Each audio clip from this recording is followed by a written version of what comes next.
Yo, y'all likely heard of Kick. If not though, it's a streaming platform that started up a little over a year ago. It's pretty much an alternative to Twitch that's positioned itself as that edgier, screw the man, we're not gonna bend the knee type of place to live stream. Obviously, when you give that kind of vibe, you attract a certain kind of streamer, and Kick kinda did. While it attracted a fair number of gaming streamers, it also became home to the IRL stream phenomenon. That's not to say IRL streamers didn't or don't exist on Twitch or YouTube. They do. But the kind of IRL streamers that found home on Kick are the ones who, well, really push and test the limits of that TOS. Notably, it's the Jack Dohertys. He's that kid who went viral for antagonizing strangers in a mall and parents at some docks. The Neons. He's that skinny Indian kid constantly out in public getting into random beefs with strangers. The Johnny Somalis. He was a kid who was going around harassing people in Japan before he got arrested and tossed in jail over his antics.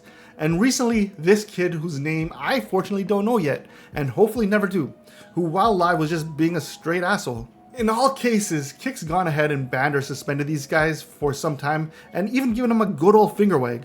But I'm not actually here to shit on Kick. I don't think this is inherently their problem. While there may be some blame you can pin on the platform, I think this all goes well beyond that. First and foremost, I think the blame starts with the parents. Look, clearly something went amiss, and maybe it's nice to see your kid cashing in some big checks at a young age, and I'm sure it feels nice to have a kid who can pay out your mortgage.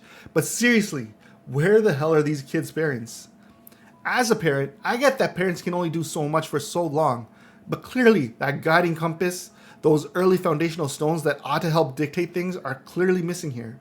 Now, while I genuinely think the parents fail these kids in many ways, I'm going to offer them a bit of grace.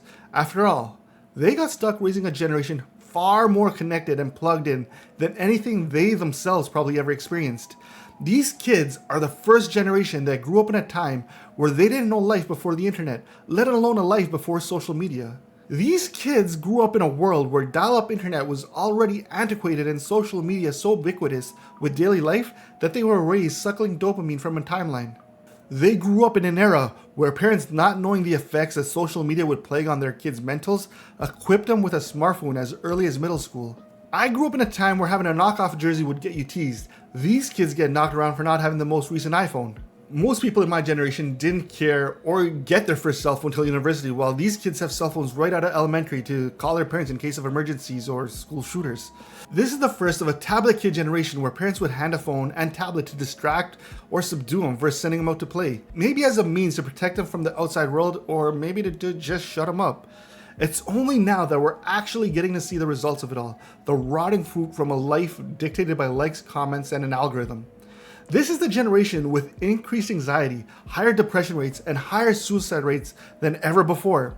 Not to mention, they get to do this in some of the worst economic end times and amidst the most polarized of culture wars. I'm just saying, as messed up as some of these kids are, it may not be entirely their fault. For the generation that grew up with access to more up-to-the-minute information than most rural leaders had in the 90s, I just want to think a few shitty streamers are likely the least of their problems. After all, my generation had these guys. So maybe we're not really ones to throw stones. All in all though, it's why I welcome new legislation like the one being introduced in Florida. The type of legislation that is making an actual effort to protect the kids. Attempting to block social media companies from preying on them by just not allowing them access. Forcing some kind of actual age verification. I don't know how that gets implemented, but clearly some effort needs to be made. Up here in Canada, we've seen a similar outcry as teacher unions have issued a class action lawsuit against some of these companies for the harm they cause children. I have no clue how they quantify that damage into dollars, but I would hope it triggers some kind of change in policies at least. Look, I'm not trying to excuse these kids from being absolute doorknobs or let shitty parenting off the hook. I'm just saying there may be more to it than we give credit for.